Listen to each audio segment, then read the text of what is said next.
What?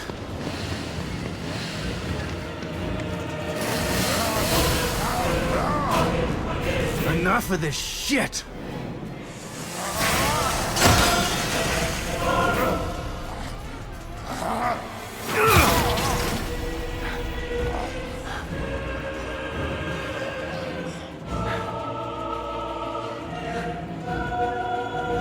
Not this time.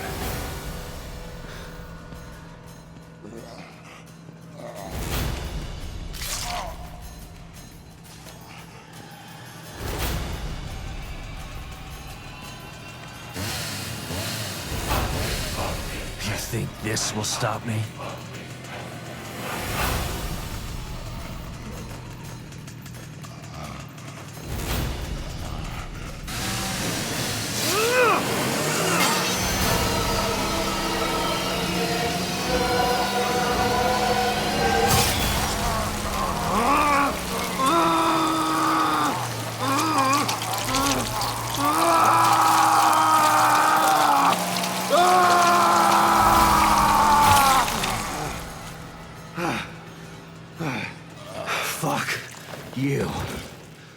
Yep, fuck you indeed. By the hands of fate, The Evil Within got a sequel, and man, it didn't disappoint. It took everything you loved about the first game and dialed it up to 11, giving us a proper thrill ride of a story and also a proper makeover to the gameplay, making this a true gem. My name is Nick, this is Deep Dives, and welcome to the world of The Evil Within 2.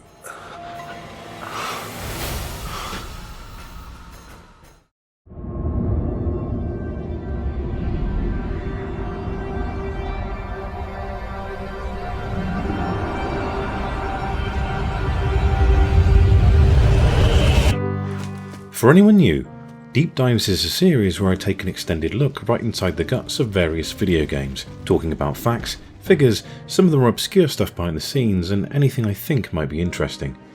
As this game was the winner of the last poll, I cannot be blamed for doing another horror game. This one is on you lovely folk. With that in mind, it goes without saying, please be aware of the graphic content you are about to witness. As per usual, as I run through games, I try to do so in the confines of the release and any games that came prior. Things covered in future games that may explain more about the lore I will generally leave for other videos as to not repeat myself. As this is currently the last game in the series, I don't have to hold anything back, so strap yourselves in for a long one. Finally, before we get cracking, I'd like to thank everyone for their continued support of the channel. If you haven't done already, please drop a sub on the channel as it helps me out massively. Because I like numbers, I can see that a whopping 85.3% of you good people that watch my content haven't yet subscribed, so if you're feeling kind, please do so. Oh, and also like this video. With that in mind, let's get into it and talk about The Evil Within 2. In March 2015, just shortly after the development had finished on the DLC for the first game, Tango Gameworks got straight to work on The Evil Within 2.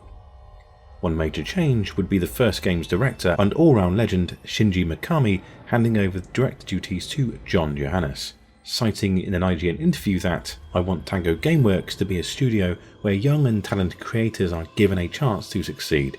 John has a lot of talent. An opportunity like this would have come his way sooner or later." That didn't mean Mikami was out of the picture, as he went on to become the game's producer, supervising the game's overall development and making sure his influence was still present.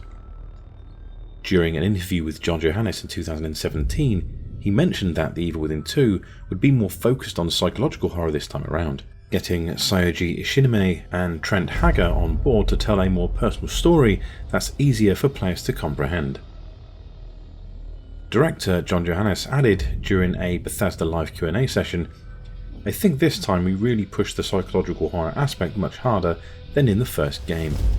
Johannes added, "Fans of gore and of the first game, there are scenes you will not be disappointed." It is a much more personal story for Sebastian, so there's a lot of things tied to him and the struggles that he's going through. The shape of reality around you is much more tied to a more psychological feel. Prior to its reveal at E3 2017, The Evil Within was leaked in March that year, with a job description appearing online in Japan for a bug tester on a game called Psychobreak 2. Psychobreak, of course, being the Japanese name for the original Evil Within. Then, another leak appeared on good old Reddit advertising the Evil Within 2, only a few hours prior to its official announcement during Bethesda's E3 press conference on June the 11th, 2017. Later that year, on Friday the 13th of October, The Evil Within 2 would release worldwide on PlayStation 4, Xbox One and PC, with Japan getting it 6 days later on the 19th of October for reasons unknown. One big change for The Evil Within 2 saw it running on Tango's brand new STEM engine, an offshoot of ID Software's ID Tech 5 engine. Initially, Xbox and PC formats would suffer slightly due to framerate issues, but it was still a stark difference when compared to The Evil Within 1. With the engine changes also came mechanical changes. While remaining mostly the same as the first game, everything about The Evil Within 2 just felt tighter, especially when it came to combat. Sebastian this time also had a larger assortment of weapons to mess around with multiple versions of handguns, shotguns, an assault rifle, a sniper, his trusty agony crossbow, and a goddamn flamethrower. Absent from the game was the 2.51 aspect ratio featured in the first game. Mikami mentioned in an interview that it was removed mainly due to the mixed response it received upon its release. It can, however, be unlocked as a setting upon finishing the game. On a final random note, hidden around The Evil Within are many Easter egg trophies related to other Bethesda games, such as Dishonored, Doom, and Wolfenstein, to name a few. Right, now it's time for a brief rundown of the plot. You once again take on the role of Sebastian Castellanos 3 years after the events of The Evil Within, who has now left Crimson City PD and is drowning his sorrows in a bar. Out of nowhere, he is approached by Juli Kidman, who tells Sebastian that his daughter is alive, being held by MOBIUS, and is in danger. Sebastian understandably loses his shit before being drugged and taken to MOBIUS HQ. Upon arrival at MOBIUS HQ, the naughty administrator tells Sebastian that Lily is being used as the core for their new STEM system to create an idyllic town called Union. At this point, Sebastian clearly can't refuse and once more dives back into STEM. While in there, Sebastian makes some new friends, fights some new enemies, and uncovers a shocking truth. This is of course just a fleeting look at the plot. More will be explained as we explore the characters' respective journeys through The Evil Within 2. For now, what we're going to do is look into more detail about Union and why Lily is involved. In the first Evil Within, Lily Castellanos was only mentioned, having seemingly died in a house fire some years ago. Myra, Sebastian's wife, began looking into the fire, believing it to be staged and that Lily was actually alive. At the time, Sebastian was having none of it and just wanted to move on with his life. A short time after that, Myra would mysteriously disappear. As it turns out, Myra was right. Lily's death was indeed staged, and by none other than the nefarious MOBIUS. MOBIUS identified Lily as a perfect candidate for a new core for their STEM system, which would ultimately lead to the creation of Union. In order to be a core, a mind must be able to support multiple personalities, and the innocent mind of a child is perfect for this. According to Yukiko Hoffman, the mind of a psychopath would also work for this, but with what happened at Beacon, they went with the child option to avoid any potential mishaps. Another character you meet later in the game, Esmeralda Torres, was the MOBIUS agent responsible for kidnapping Lily in the first place, and then kept imprisoned by MOBIUS as an asset. As the house fire was in 2012 and Union started up in 2017, Lily would have been imprisoned for 5 years by MOBIUS. This is the part where things get a little murky. It's never really explained, aside from a throwaway comment by the administrator. Your daughter is quite special. The most stable core candidate we've ever tested. Thanks to her, the new STEM has been a smashing success. Until recently. With the administrator saying Lily was the most stable candidate they'd ever tested, it would indicate they abducted a lot of children over the years in order to prepare for the creation of Union. I guess it's just unlucky for Sebastian that Lily was the best candidate. It's interesting to note that Lily's abduction happened before Beacon, so MOBIUS must have had a long-term plan in place with Beacon as its testbed. Obviously, we know how that went. Anyway, the ultimate goal was always to take control of humanity via linking their minds to STEM, hence all the experiments. Union was the next step in the grand plan, with many individuals already living out lives inside a small town.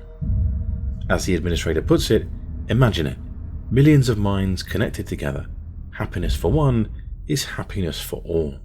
This machine, this miracle, will allow our species to achieve greatness. It's certainly a sales pitch, but no one wants subjugation. Little did MOBIUS know that a coup was being planned between Myra Hanson, Juli Kidman, Esmeralda Torres and Theodore Wallace. Once Union was fired up, Myra and Theodore went inside to locate Lily, with the goal of Myra replacing Lily as the core. Theodore had other plans, however, and decided to use Lily for his own personal gains. Myra managed to get Lily away from Theodore, but at what cost? We will elaborate more on these characters later. With the removal of the core, Union began to slowly collapse. A team of MOBIUS agents were sent in to find out what happened, but things went south very quickly. Then, we arrive at the start of the game where MOBIUS recruits Sebastian to rescue his own daughter. At this time, Lily is on the run, having got away from Theodore, and spends the first section of the game being chased by Stefano Valentini on the orders of Theodore Wallace. We will talk about Lily again later, as her story weaves into a lot of the other characters' stories throughout the Evil Within 2. For now, we're going to take a look at the lovely enemies you can meet on your journey. To reiterate from my Evil Within video, it is said that everyone connected to STEM will eventually succumb to the corruption. With the base of the original STEM being that of Rubik, his overarching psychoticness was ever present and could easily spread to those inside that were weak-willed. In this new STEM designed to be for Union, and the fact that the core is an innocent child, MOBIUS didn't really worry about the domination effect taking hold on people. That was until Lily the Core was taken and the town started collapsing in on itself. The environment was destabilised and eventually its inhabitants dominated, turning most of them into the Lost.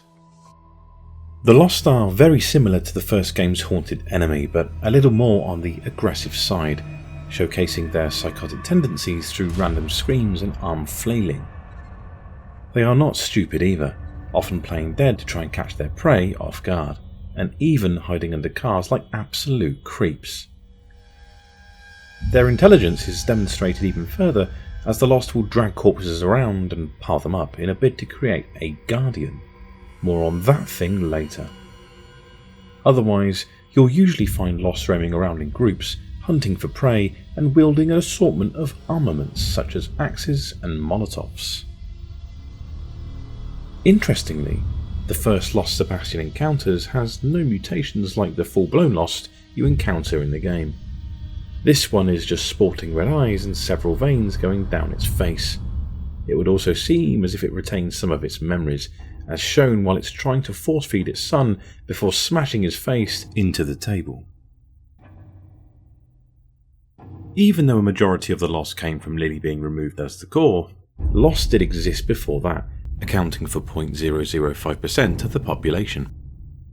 This was down to the memory wipes that the citizens of Unions would receive.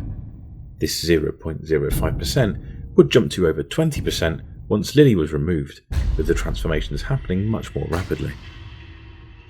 It's mentioned a few times throughout the game that before a change happens to a regular citizen, they see some kind of invisible force or monster, being different for each individual.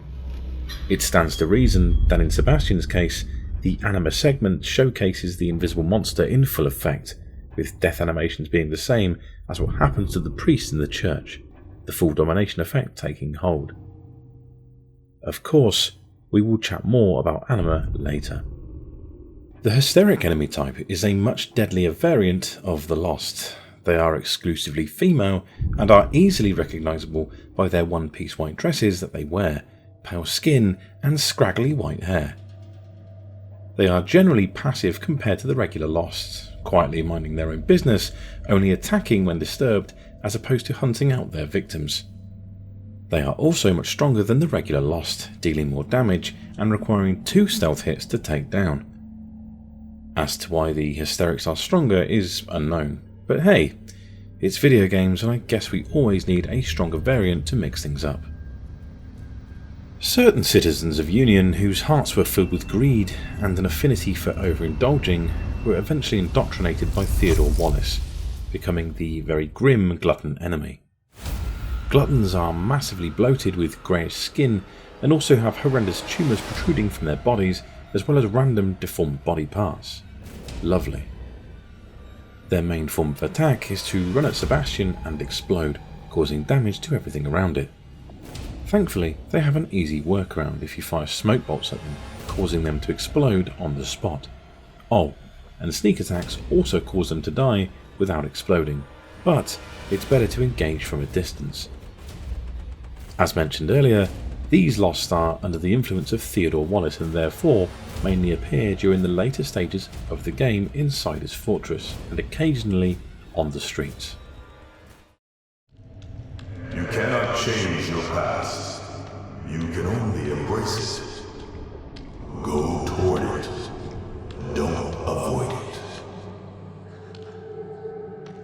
Is that Lily?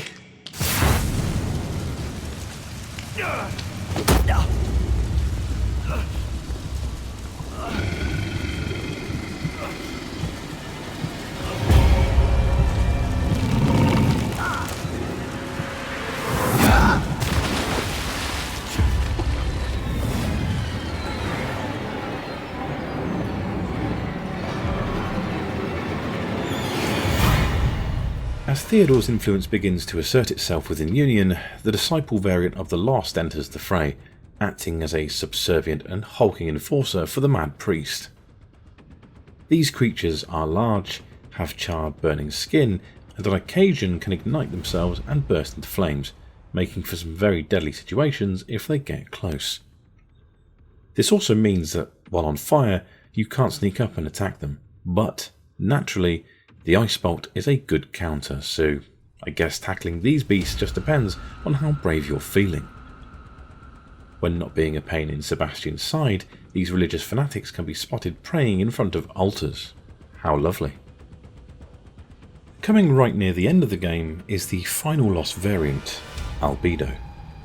They are found only in Limbo and are created by Myra Hanson in order to stop Sebastian from reaching Lily.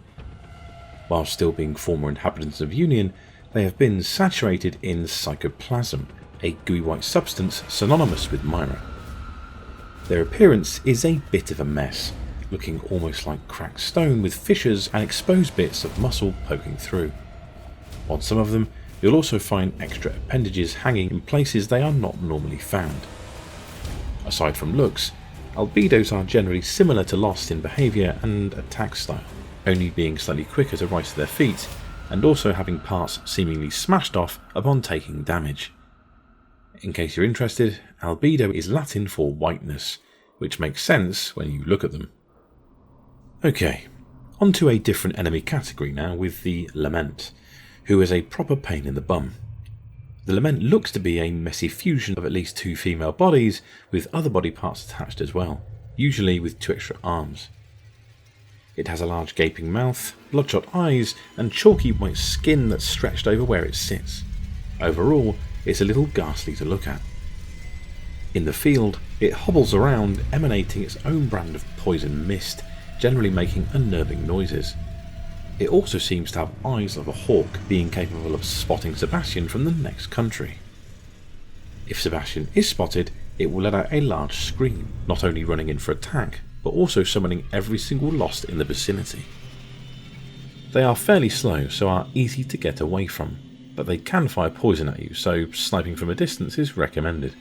Unless of course, you meet one in a sewer filled with gas that doesn't let you use your gun. Then, just maybe, you might be screwed. It's not noted anywhere how these beings came to be in Union. You can only assume at this point they are just the amalgamated minds of Union residents, fallen prey to the domination effect. Are 2 corpses fused together not enough for you? Well, how about 4? Fulfilling your 4-body fusion fantasies is the spawn enemy, and this one is just horrid. Their main mouth is 3 heads assembled into a triangular formation with razor-sharp teeth filling out the middle. The 4th head is located at the back of the creature, giving it 360-degree vision, which is kind of OP. On the count of it having 4 leg-like appendages, you can imagine they are pretty mobile.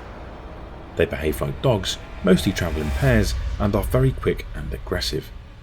Like the Lament, it is not noted anywhere how these creatures ended up in Union, so once again, we can assume that these are the amalgamated minds of Union residents fallen prey to the domination effect.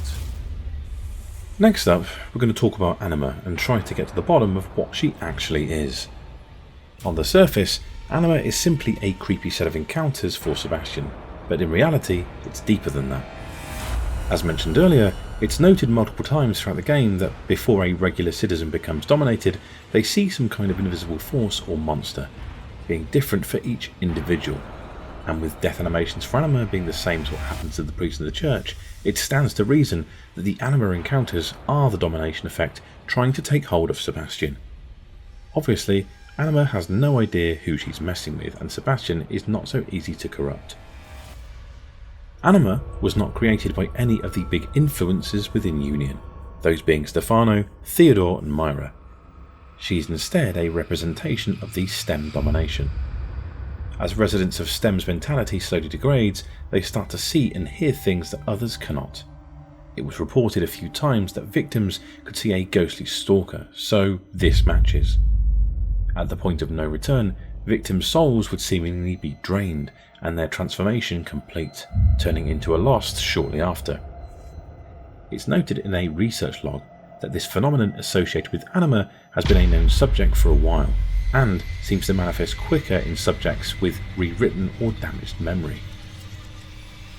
With Sebastian, Anima manifested due to the trauma he endured from being stuck in Ruvik's STEM in the first game. He spent a lot of time trying to bury his trauma, and being in Union brought it all back to the surface. To Sebastian, Anima is a tattered woman dressed in dirty robes, with her face obscured by her extremely wavy hair. From the looks of it, Anima's design was seemingly inspired by the Japanese onryo. She floats around looking for Sebastian, humming creepily to herself as she does so. The purpose of these sections is to escape, as Anima is unkillable. Any attempt to confront her will result in a bad time for Sebi. If spotted during these encounters, she will close the distance at a frightening pace, grabbing Sebastian for a little smooch. In completing her 3 main encounters, Sebastian finally surmises that he needs to stop blaming himself for what happened and seemingly overcomes his trauma of Beacon, restoring his mental fortitude and never seeing Anima again. Oh, and he also gets his trusty revolver.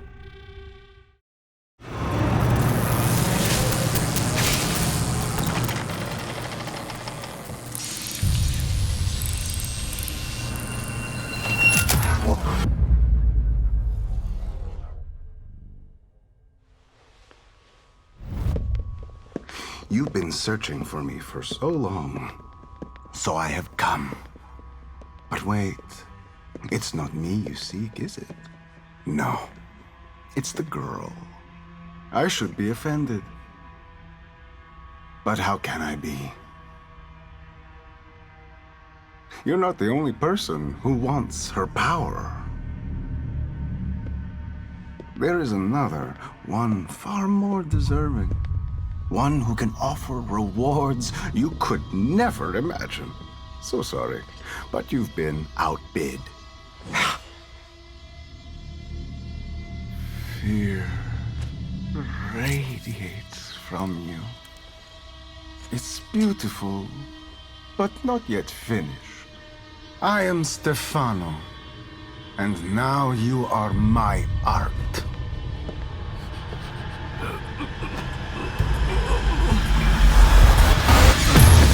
Son of a bitch! Stefano Valentini serves as the primary antagonist for the first part of The Evil Within 2 and is a budding artist with a penchant for grisly murder. But how did he end up in Union, a place supposedly free of this kind of psychopath? Well, let's look back at his history. Stefano used to be a photographer, obviously. More importantly, he was a war photographer.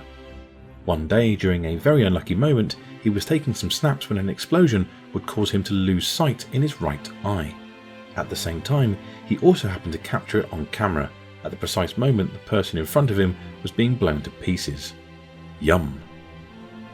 Upon reviewing this image, Stefano began to become obsessed with capturing this exact moment of death.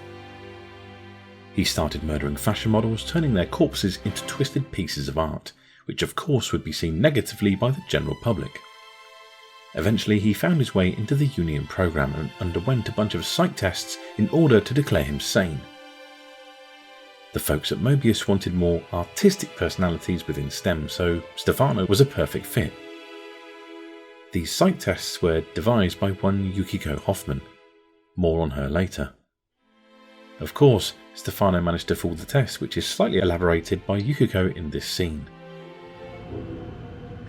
If MOBIUS knew to keep psychopaths out of STEM, then how did one end up in here? I don't know. Every individual in STEM was subjected to a battery of psychological exams prior to placement. And we've been observing them from here, in secret, to keep an eye out for mental instability. Yeah, well that didn't work. Unfortunately, psychopathy and sociopathy are incredibly difficult to diagnose correctly. Psychopaths tend to be cunning and highly intelligent. Aware of their own diagnosis, they're able to disguise themselves among us. The fact that this one was able to fool us, he's obviously adroit and self-aware. Disturbingly so. Great. So the tests only filtered out the weakest of psychos. I feel terribly responsible for all of this. I helped devise those tests. It is also explained by Yukiko how Stefano has so much power inside of STEM. Of course, Yukiko has a theory. Only a clinically diagnosed psychopath could physically affect STEM, which is why Stefano has power. He's running loose in Union and can manipulate this place at will. That means my theory is correct. This is more than a core disconnect. We doctors don't like to use the term psycho in pejorative terms, but in this case, it's apropos. Only a clinically diagnosed psychopath could affect STEM like this. A psychopathic personality type using Lily to amplify his power. This is the worst possible situation. Once Stefano was let loose in Union, he was contacted by Theodore Wallace, who made him an offer he couldn't refuse. More power, and to be left to his own murderous devices. All he had to do was track down Lily, the core of STEM. Things took a slight turn here, however, as once he got his hands on her, he realised he didn't need Theodore, as he could use the core himself to become the true power within Union. By the time he reached the Evil Within 2, Stefano is having a jolly good time killing members of Union and taking more lovely snaps. Sebastian observes Stefano from the shadows, but eventually comes face to face, where he sends one of his creatures, the Guardian, after Sebastian. After narrowly escaping, their paths would not cross again until reaching Tredwell Trucking Warehouse. Sebastian chases Stefano outside and demands information, but Stefano just mocks him, and another of his creations, Aperture, summons a bunch of Lost and Spawn to hold Sebastian off. Inside City Hall, the two meet once again, and Stefano sends his third and final creation, Obscura, to kill Sebastian. After failing to do so and trigger the emitter, Stefano retreats to the Grand Theatre, locking it down. With art! Sebastian finds the art, and instead of appreciating it as requested, he is given the idea to destroy it by Yukiko, in turn unlocking the theatre. Inside, Stefano showcases his latest masterpiece before Sebastian chases him down and has a fight to the death. The fight itself is fairly simple, with Stefano not being nearly as difficult to defeat as the cutscenes would have you believe. He spends a lot of his time teleporting around and verbally indicating which attack he is going to make if you listen carefully, making him quite easy to telegraph. After taking some hits, Stefano removes the arena's background so the Aperture can chip in, not that it helps all that much. After taking him down, he tries to have one final go, but Sebi is too clever and puts a final bullet in. While not quite on par with Ruvik from the first game, Stefano is still a great villain, keeping Sebastian on his toes while ultimately being a misdirect for the reveal of the next bigger bad, who is the real villain of the piece.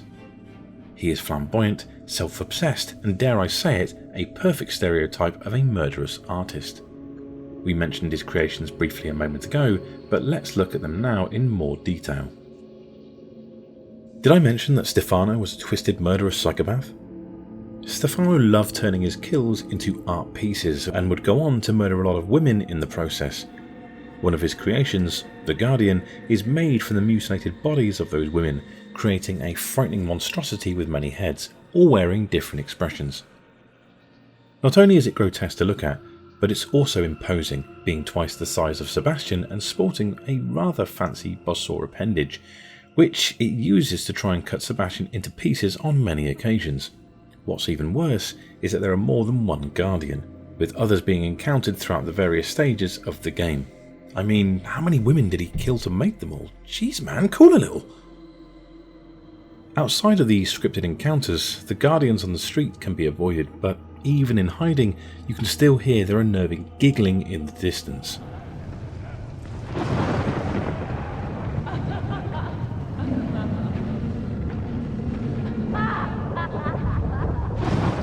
Get in the bin.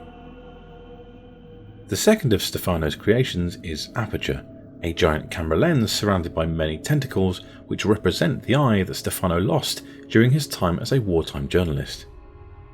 It essentially provides Stefano with vision everywhere it can see, and also has the ability to plant its tentacles in the ground below, smashing its surroundings. It also summons other creatures on behalf of Stefano at various points, from regular lost enemies to the bloody Guardian. While fairly passive during the early sightings, it plays more of an aggressive role on the run-up to the Stefano boss fight, and during the fight itself. Once Stefano dies, it does of course perish. Finally, we have Obscura, Stefano's most valued piece of art.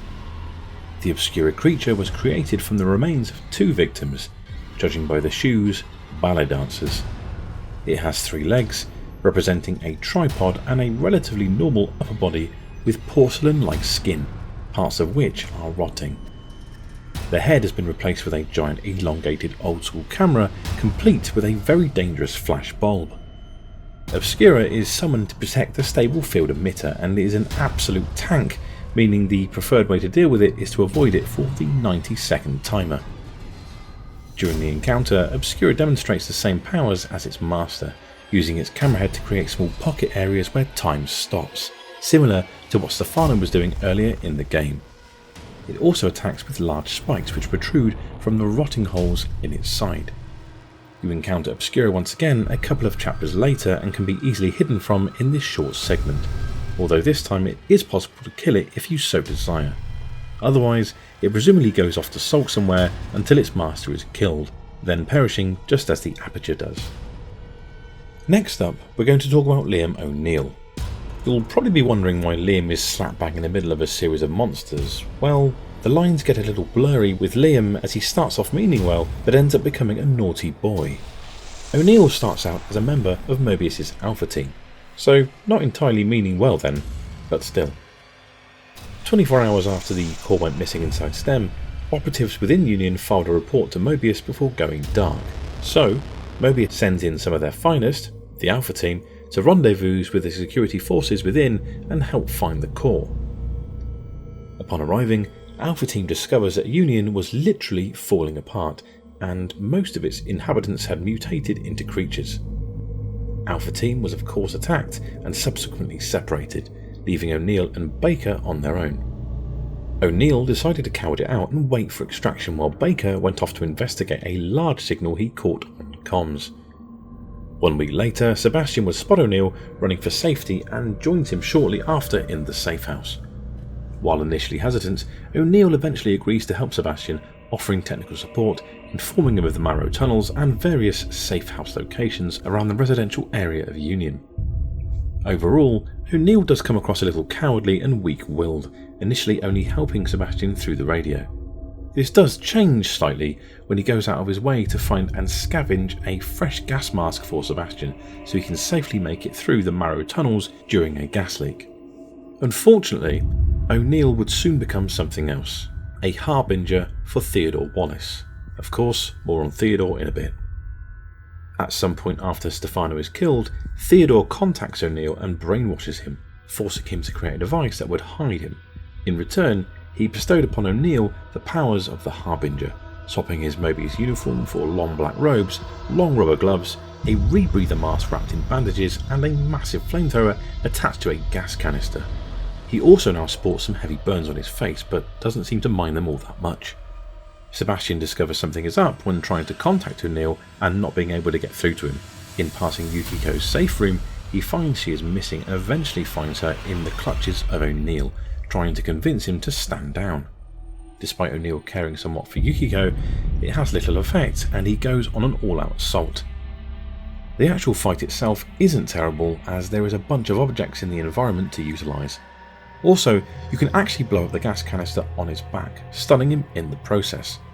Otherwise, it's just a case of avoid the flames and his devastating close-up attacks.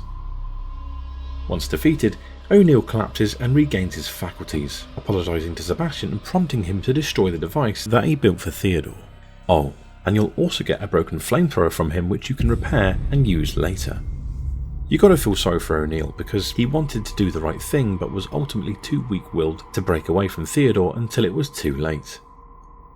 He does, however, have one of the best Easter egg moments in the game, where after breaking Stefano's 2 pictures, but before entering the theatre, if you travel all the way back to see him, well, this happens. Sebastian, what are you doing here? I'm in the middle of some serious shit right now, O'Neill. I could use some help out there. No way. Are you kidding? Do you know how long it took me to come back here to talk to you about this? You could have just called, you know. Are you coming with me or not? I told you I wasn't going to leave this place. It's fucking evil out there. That may be, but there's evil within, too. Whatever. I'll take my chances in here. See you around, Sebastian. On a quick note, while initially only being seen in Chapter 10, after defeating O'Neill, the Harbinger enemy will begin spawning around Union, acting identically to O'Neill, minus the voice lines and of course, being slightly easier to take care of. These Harbingers are other converts to Theodore's BS, going around and cleansing any loss they come across with fire. Sebastian Castellanos, you've finally come. I've been waiting for you. Who the hell are you? My followers call me Father Theodore. I hope that you will call me that too, friend.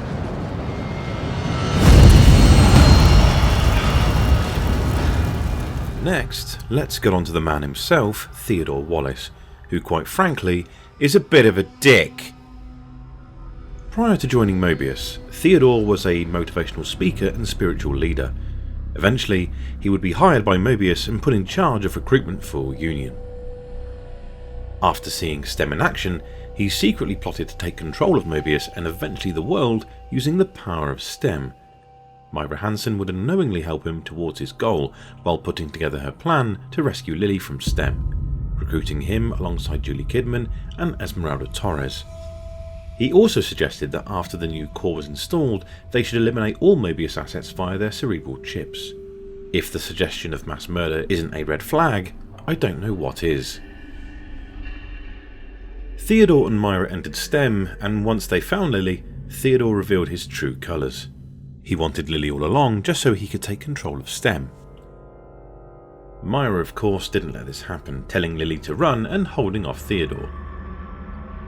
It was shortly after this that Union began to collapse and Theodore lost track of both Myra and Lily. That didn't stop Theo from starting up his own cult inside Union, however. Using his persuasive nature and power of being a motivational speaker, he began to amass followers, eventually building himself a ginormous fortress. One of those followers was Stefano Valentini, who was promised a degree of freedom within Union for the safe capture of Lily. Stefano was also swayed by the power of the core and decided against giving her up. Of course, that didn't go well for him. Theodore then summoned Sebastian to his fortress in a bid to recruit him as a new follower, giving him the big spiel about how he can be together in STEM with Lily, while Theodore has the power of the core. Sebastian obviously refuses, so he recruits Liam O'Neill, as mentioned earlier, to build a device to hide him, in exchange for removing his fears. Once again, Theodore's plans are of course thwarted by Sebastian, and an enraged Theodore uses a bit of Jedi mind trickery into coercing Sebastian to shoot Torres. After Sebastian finally makes it back to Theodore's stronghold, Theodore makes idle threats on Sebastian's approach to the throne room and once again tries to use Lily against him when they meet. This time Sebastian is over his guilt and shrugs off Theodore's manipulation attempt. As this doesn't work, Theodore digs deeper into Sebastian's mind, using the darkest creatures Sebastian has fought to try and take him down.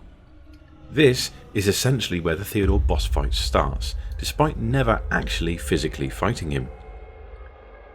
Instead, you go up against slightly weaker versions of the Sadist, the Keeper and Laura, all from the first Evil Within. I say weaker, the Laura fight is still a pain in the ass. After putting the finishing flame to Laura, Theodore stumbles back in amazement, only to be stabbed by Myra. He tries to stab Myra back, but it has little effect as she impales his face, finishing him for good. As far as bad guys go, Theodore is a bit of a rat, but a powerful one who was only really defeated when Sebastian overcame his fears. For that reason, I kind of like him as a villain. I'm always a big fan of when villains use psychological angles to attack protagonists. It makes the story a bit more interesting. This is all powered by the fact that he is essentially a preacher, selling his word and recruiting followers to his weird-ass cult. His aesthetic bled into Union, with the whole place burning in the fires of his holy wrath. Essentially, he might be worse than MOBIUS. At least their goal was to create a world of peace by eliminating free will. Theodore wants people to frantically worship him as a god, which is way more dangerous if you ask me.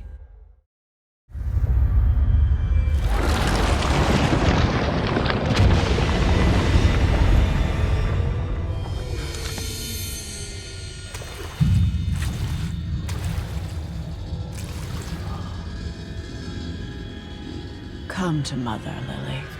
I will protect you. Myra? On now to Myra Hanson, another character that started off with good intentions but ends up becoming something else entirely before a redemption arc at the end. Myra was a detective for the Crimson City Police Department where she met Sebastian, who at the time was her superior officer.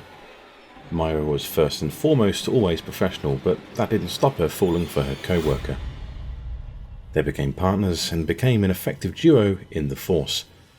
4 months in, Myra was shot on duty and pulled from field work. While injured, Sebastian proposed to Myra and they would quickly marry and have a daughter soon after, that being Lily. 5 years later, of course, would come the tragic house fire and the apparent death of Lily. Myra had a hunch that Lily didn't die and the whole thing was staged, trying to convince Sebastian all the while. Sebastian, sadly, was in denial and just wanted to move on with his life. As a result, a rift began to grow between the two. Myra, at the time, was also investigating the disappearances surrounding Ruben Victoriano's STEM project, and after some thought, convinced herself that the two were connected somehow. It would be shortly after this that she went missing. This is what Sebastian believed, of course. What actually happened is that Myra decided to go and work for the very company that abducted her daughter, MOBIUS. It's never quite confirmed how she discovered this information and convinced them to let her join, but it's most likely that Myra just put her detective skills to good use and, along with a bit of subterfuge, managed to gain the trust of MOBIUS. Her goal was always to rescue Lily. Of course, we got a brief glimpse of her involvement at the end of Juli Kidman's DLC, before it was expanded upon in Evil Within 2. Between the events of 1 and 2, Myra develops a plan to rescue Lily, having recruited Theodore Wallace, Juli Kidman and Esmeralda Torres to her cause. When it was time to execute her plan, she entered Union with Theodore and was subsequently betrayed by him. She tells Lily to run and then loses control, transforming into a dark version of herself, corrupted by a collapsing Union and a desire to see her daughter safe. Her powers manifesting as psychoplasm in the form of a white, gooey, bubbling substance. In case you're wondering what the hell psychoplasm is, it is supposedly a physical substance that is the basis of consciousness. Make of that what you will. She wears little clothes in this form, apart from a white cloak, with some psychoplasm covering some of her bottom half and her eyes. In this form, Myra is driven by her strong maternal instincts as well as some hidden guilt and anger, turning her into the monster we see during the final act. Even when Sebastian, Lily's loving father who Myra knows will do anything to protect her, shows up, the evil within Myra will not let Lily go, believing STEM to be the safest place under Myra's watch. After defeating Stefano, Myra takes Lily away, eventually hiding her in a recreation of their old family home, right in the centre of Limbo. When Sebastian eventually gets to Limbo, he tries to convince a conflicted Myra that it's time to go, but, strong in her convictions, she walks off deeper into Limbo, only for Sebastian to follow. He catches up to her once again at their home and tries once more to convince Myra to leave. Myra, not listening, attacks Sebastian, forcing him to shoot her in the head. This of course doesn't stop her and instead drives her rage even further, transforming her into the Matriarch.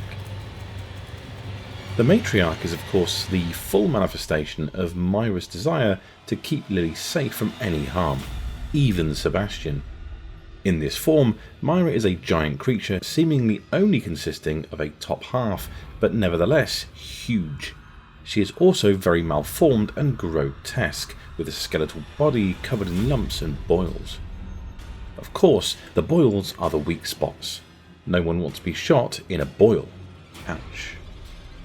After a lengthy boss fight, the Matriarch dissolves into a pool of Psychoplasm, with Myra somewhere in the mess. Sebastian digs her out and she comes to, finally with a little clarity. She urges Sebastian to get Lily before finally meeting them both at the house to announce her final step of the plan. She is to assume the role of the core and send a signal as it collapses, destroying MOBIUS for good. Despite Sebastian's protesting, Myra stays and sacrifices herself so Sebastian and Lily can live free of MOBIUS's control. Myra in the end proves herself to be completely selfless, giving up her life so her family could survive. I'm really glad that they gave Myra a good story arc for The Evil Within 2. She was a passing mention in the first game, so it's great that they got to expand on it in the sequel, even if the outcome is bittersweet. You never know, however, she could pop up in a future game. I mean, we didn't see a body at the end, right? You know the rules.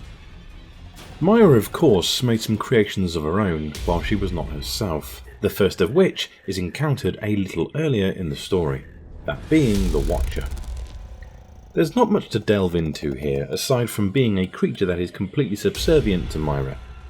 It's made up of the same psychoplasm that's synonymous with Myra, sporting a skull-like face on an elongated neck, and is first encountered in the Marrows, halting Sebastian's progress and leaving the whole area a gooey mess. This boss is more so designed to be snuck around, although, according to some, you can actually down the creature even though it comes back to life at the end of the sequence. It's also seen once again at the end of Chapter 8, where it turns up like a glorified taxi service to take Myra and Lily elsewhere. The little scamp. I've got to give Myra some credit on this one. She is one hell of an on-the-spot creator, conjuring this beast at a moment's notice to impede Sebastian's progress in Limbo. She summons two fused beings made of the same psychoplasm that just happens to haphazardly wrap themselves around a telephone pole during their creation. Lucky for the Effigy, as it gets to use a telephone pole and its dangling wires to perform an electrical AoE attack to try and take out Sebastian, or it will just try and crush him with its hands. Either way, it's not a particularly dangerous fight and is over pretty quickly. In capturing this footage, I actually had to re-record it as the fight was over before I could blink an eye. Interestingly, early concept art shows the Effigy as a completely different style of creature, being more stationary and a generator for the Albedo creatures. Okay, now that's all the monsters talked about, we are going to cover the remaining regular good folk, starting off with Julian Sykes. Julian Sykes has always been technically minded, having a background in software programming and hacking. Before the events of the first game, Sykes found out about MOBIUS and how powerful they are. As a result, he tracked them down and offered to join them. Sykes was sent into Union as part of Alpha Team, and well, you know how that went. Sebastian comes across Sykes, who is in a spot of bother, rescues him and retreats to the nearby safe house. Once inside, Sykes informs Sebastian of his plan to find an alternative exit to STEM, and sets Sebastian off on a series of side quests to do so. Starting off by restarting the server in the Marrow, and then finally by clearing the sub-level of STEM which houses a pod, his means for escape. Sykes gets in, bids his farewell, and then disappears. It's only afterwards that Sebastian discovers a log which notes that this method of leaving STEM only has a 25% chance of actually working, and failure to do so means the person would cease to exist, noting that it's believed they have been lost in an uncharted level of STEM, a dream within a dream from which there is no known way to return. A little like Inception, to be honest. In fact, it's likely that this is where the idea came from. There's not much really to add here in regards to Sykes. He serves his purpose well as a side character, providing something extra to do in game, if you fancy it. He's likeable enough and friendly towards Sebastian, so that's a plus. Unlike Liam O'Brien, he is a risk taker and willing to do whatever it takes to get out of STEM. Yukiko Hoffman is a trained psychologist and medic working for MOBIUS. Under the evil eye, she had two main responsibilities. Firstly, interviewing potential candidates to work for MOBIUS, and secondly, interviewing test subjects to enter Union. Not much is known about Yukiko's work history prior to the Evil Within 2. What we do know is that outside of STEM, she was a field medic and hired the likes of Myra Hanson and Esmeralda Torres. She also studied the incident at Beacon Mental Hospital, the nature of Ruvik and his psychopathic traits. She used her knowledge from Beacon to help with the experiments and tests that would turn Lily into Union's core, then would screen all the potential candidates to get plugged into Union, including one Stefano Valentini, who, due to being a high-functioning psychopath, easily bypassed the test, appearing to be sane because he was aware of his own condition. After Lily goes missing in Union, Yukiko enters STEM as part of Team Alpha in a bid to find her.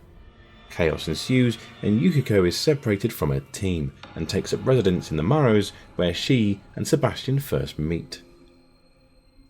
After some initial distrust, believing Sebastian to be dead in the first place, she uses her skills as a psychologist to ascertain Sebastian is telling the truth. She then goes on to explain how only a clinically diagnosed psychopath could affect STEM in the way it's being affected, and a psychopath using Lily to amplify their power would obviously be bad news. She gives Sebastian an idea to get Stefano through attacking his art and hurting his ego. Yukiko also explains that Lily does indeed believe Sebastian is dead, but also justifies it by saying that she is probably less traumatized by thinking Sebastian is dead rather than him being alive and them being apart. Sometime later, Yukiko is contacted by Liam O'Neill, who tells her to meet up with him in a restricted area of the Marrow. Upon arriving, she finds Liam isn't really Liam anymore, but regardless, still tries to talk some sense into him. Liam is taken out by Sebastian, and then Yukiko accompanies him to Liam's device, where Esmeralda Torres is called to help blow it up. While they wait, Yukiko briefly reveals it was Myra who told Lily that Sebastian was dead, defending her decision by saying her maternal instinct was strong and that Lily was treated well. After the machine is destroyed, we next see Yukiko kneeling over a dead Esmeralda as Sebastian comes to. They plan their next steps, getting into Theodore's flame-surrounded fortress, and the fact that Yukiko picked up a device that might help. Meeting near the fortress, Yukiko explains that she will accompany Sebastian to the stronghold while operating the portable stable field emitter to protect Sebastian from the flames surrounding the compound. They fight their way through the flames, Sebastian taking care of Theodore's lackeys as they go along, but towards the end they run into a spot of bother as the device goes on the fritz. After fixing it, the pair run only for one naughty boy to catch up to Yukiko and send her flying, knocking the device and effectively breaking it. Sebastian tries to save her, but is unable to in time before the force field collapses, burning Yukiko to a crisp. Yukiko desperately wanted to make up for the harm she had caused and ultimately made sure that Sebastian reached his goal. Despite coming across as slightly cold and aloof, Yukiko was a good person, quoted as much by Esmeralda Torres.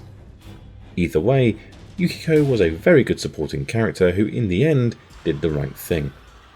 In an interesting factoid, despite Yukiko being of Japanese descent, her voice actress is actually of Chinese descent, Ying Se-yoon. Next up, we have Esmeralda Torres, a seemingly simple support character until we discover her shocking involvement in Sebastian's past. Before her life with MOBIUS, Torres was a demolition specialist in Black Ops. While there, MOBIUS kept a keen eye on Torres until her term was up, hiring her shortly afterwards. One of Torres' classified missions was a dastardly kidnapping of one Lily Castellanos. One night, she went to their home, took Lily and burned the Castellanos house to the ground, hiding her involvement and making it look like Lily died in the house fire. Of course, Torres had a conscience and this act would weigh on her heavily for the foreseeable future.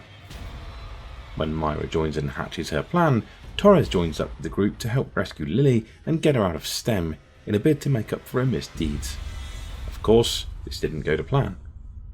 We next see Torres when she meets up with Sebastian after he is banished from Theodore's hideout.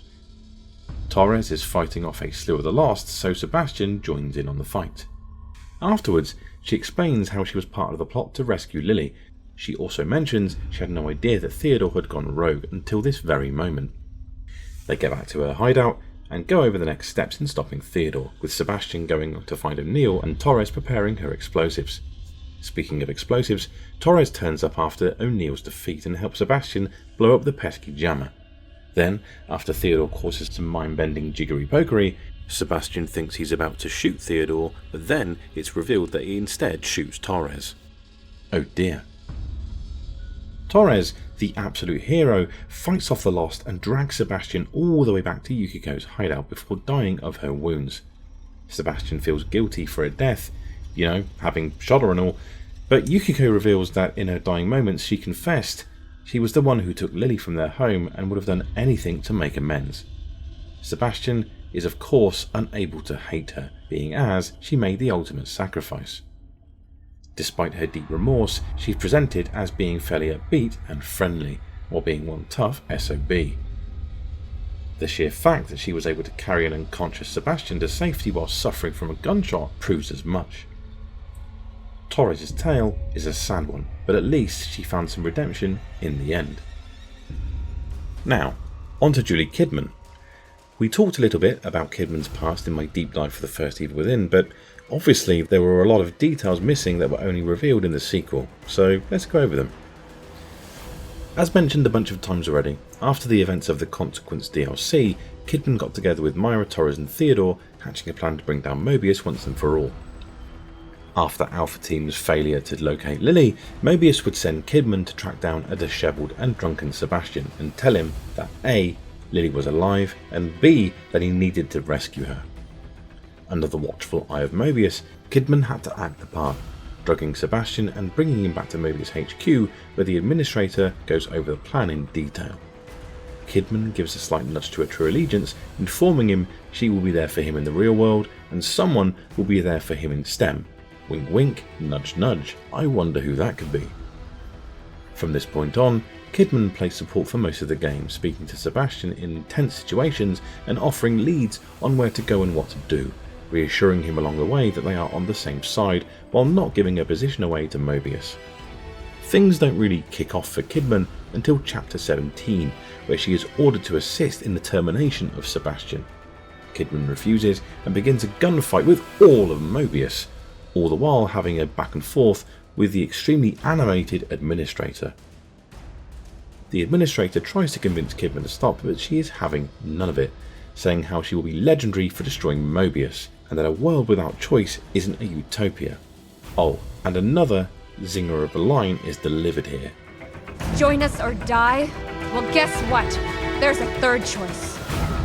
And that's fuck you! You're foolish! The administrator still thinks he has the upper hand at this point and tries to terminate Kidman via her chip, only for her to reveal she removed it 3 days ago. Not long after this, Myra sends out word that it's time and Kidman presses the enter key, sending the signal, frying all of Mobius's brains in one fell swoop. You'll notice I didn't really give the administrator a separate segment, and that's really because he doesn't need one. The Administrator was mysteriously alluded to in the first game through flashbacks and then as a presence inside STEM during the DLC, but aside from being a shadowy leader type figure, you don't ever find much out about him. The same goes for his tenure in The Evil Within 2. His story, if you like, is mostly tied in with Kidman's appearances, being extremely animated in the background whenever he is talking. I mean, just look at those villainous hand movements. But yeah, his history is mysterious as you would expect as a figurehead in a shadowy organisation such as MOBIUS. Clearly he's dedicated to the cause and is not fazed by much. But that's all that's ever revealed about the Administrator. We don't even know if he has a boss. For the final character segment, we are going to look at Sebastian Castellanos, his daughter Lily, and Tatiana all at the same time. But why Tatiana, I hear you ask? Well, it will make sense once I explain it. Firstly, as per usual with protagonists in these videos, a lot of Sebastian's backstory has been covered already, especially in the first Evil Within. As mentioned in the Anima side quest, Sebastian received extensive counselling due to the events of Beacon. He was eventually labelled as crazy and subsequently lost his place on the Force. He tried to look into MOBIUS and Kidman in a bid to reveal the truth about Beacon, but sadly came up short. As a result, Sebastian sank back into depression and started drinking again to try and ease the guilt he felt over everything that happened. Cue Kidman with a lifeline. While all this was going on, Lily was being prepped to be the core for Union. This does throw up some unanswered questions, however. Lily was abducted on the 11th of February 2012, just over 2 years before the Beacon incident taking place on the 18th of July 2014. This begs the question, why was Lily taken in the first place? You could boil it down to the fact that a year prior, Ruvik had become a brain in a jar thanks to MOBIUS, and after things started going a little weird, maybe MOBIUS started looking for replacement candidates. It's plausible, but never confirmed. And why Lily in particular? Late game, Sebastian mentions how smart and intuitive he remembers Lily being. On top of that, Kidman mentioned that Lily was chosen for the program because she scored highly on a test. Yukiko also said that Lily was ultimately picked due to her fitting the criteria for their theories that the ideal core candidates must have an unfettered ego, a quality found best in either psychopaths or children. This is not something I normally like to do in these videos, but here I will for once speculate. In summary, you can imagine MOBIUS was collecting many children in accordance with the facts that children are essentially the best candidates. Through fact-checking, MOBIUS was able to identify brilliant children who would be potential candidates for STEM. Obviously, the let us take your children so we can plug them in and run our virtual world is a bit of a hard sell, so the next best, or worst thing to do is to abduct the children and stage their deaths. In the case of Lily, MOBIUS didn't bank on 2 tenacious cops coming in and eventually ruining their day. There is an allusion to the fact that children have been taken throughout the history of MOBIUS and even in the cult, see Brothers Noin and Sen, but nothing explicitly in your face to the fact, so in essence I could be wrong here. But I'd be interested to know what you think, so please let me know in the comments. Lily ends up as the core of STEM and then after Myra's coup manages to get lost while running away from Theodore. Stefano eventually tracks her down and keeps her for himself until Sebastian saves the day. She is then taken by Myra to an undisclosed location before ending up at a copy of their family home in Limbo. The Lily that you see during the Theodore sequence is of course not real. Their fates will be expanded on when we talk about the ending. For now, let's look at that Tatiana Gutierrez link. We spoke a lot about Tatiana during the first Evil Within video, but she still remained a bit of a mystery. Sebastian is quick to notice and questions why Tatiana is in STEM, to which Tatiana is also bewildered, commenting that it's nice to see a familiar face again. One final conversation during the endgame, however, would reveal the truth about her. Tatiana is actually part of Sebastian, a representation of his inner strength whenever he has needed it, saying she has been with him a long time, even before Beacon. It's safe to say that his inner strength appearing as Tatiana is a mere coincidence at this point, and is possibly based on Nurse Tatiana because he read it in a newspaper clipping. His inner strength has always been there, but in STEM it physically manifested as a healer, someone to give him strength. The ending to The Evil Within 2 is satisfactory in one sense and frustrating in another. Firstly, we get a good resolution for Sebastian and Lily. After Sebastian says his goodbyes to Myra, he takes Lily and races towards the exit while Kidman makes her play. Upon reaching the exit, Myra sends her a message saying it's go time, Kidman presses the button and hopes for the best. Thankfully, everything comes up perfect, with MOBIUS getting owned by their own system and the administrator dying a horrible death. Sebastian wakes up, frees Lily from the chamber, and they all leave. Happy days. After the credits roll, there's a short scene of the happy trio, all in fresh digs, looking happy, having seemingly refueled their car. Sebastian and Lily drive off saying their goodbyes, and Kidman walks off with seemingly new purpose, having overcome the nefarious MOBIUS. As Sebastian drives, he looks over at Lily with simple relief that it's all over before driving off into the sunset. Then we get a cut back to MOBIUS HQ, where one of the screens mysteriously flicks on and seemingly boots up, indicating that things are not over. It's nice that Sebastian and Lily get a decent resolution here, but we never got a resolution for Joseph Oda and Ruvik. You can get a little information from Kidman about Oda by collecting all of the slides and speaking to her, revealing that he is indeed still alive after seemingly dying during the first game. The annoying thing here is that Kidman just says it's a long story and refuses to elaborate further until the current events are over. It's never mentioned again. Even worse is that Ruvik is not even part of the game's story, especially considering how much of a cliffhanger the first game was left on. We never got an explanation as to what happened, which feels like a strange omission. Even a mention would have been fine, but nothing. It feels odd. Who knows?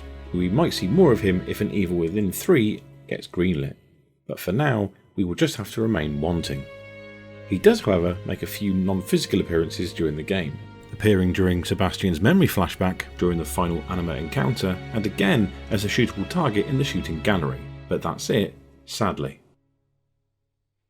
Right, it's that time again to look at some quick-fire numbers. The Evil Within 2 on PS4 has an average critic review of 76% on Metacritic, rating higher on Xbox One with an average score of 82%. The overall PC Metacritic score comes in slightly lower at 80%. One of the best reviews came from GameSpot, giving it a respectable flat 80. Across all three platforms, the average Metacritic score is 79%, which is pretty good. The average user score on Metacritic across all three platforms is a decent 8.5. Scores were mostly positive for The Evil Within 2, with frustrations varying depending on who you spoke to.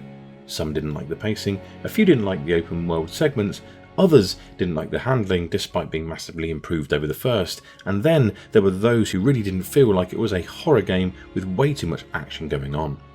People still liked it, but it didn't feel like it was a step up from the original and still lacked in varying areas.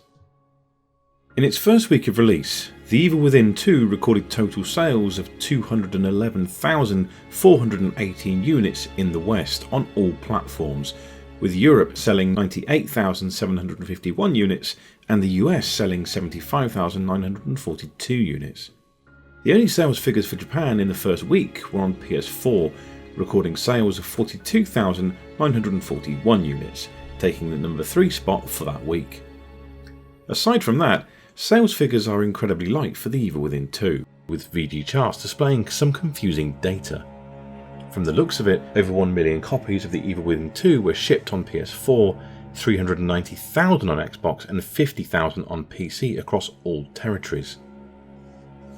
VG Charts also linked to an article telling of leaked Steam player numbers for thousands of Steam games, citing that The Evil Within 2 had 227,650 concurrent players.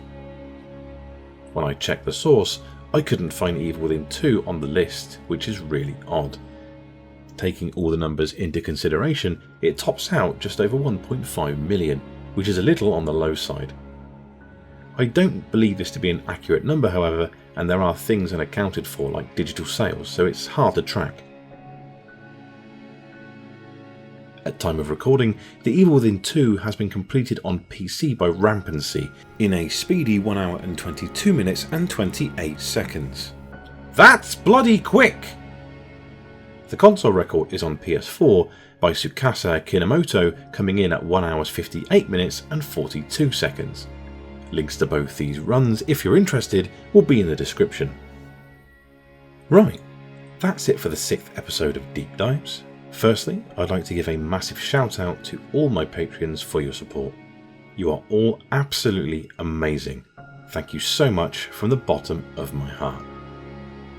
If you've liked what you've watched today, please don't forget to hit the subscribe button and also like this video. As always, I'd like to take this opportunity to thank everyone who's been watching Deep Dives, everyone that's subbed to the channel, and also a big thank you for all the support, comments and general feedback. You are all fantastic. Please keep the comments and feedback coming. What have I done right? What have I done wrong, and did I miss anything?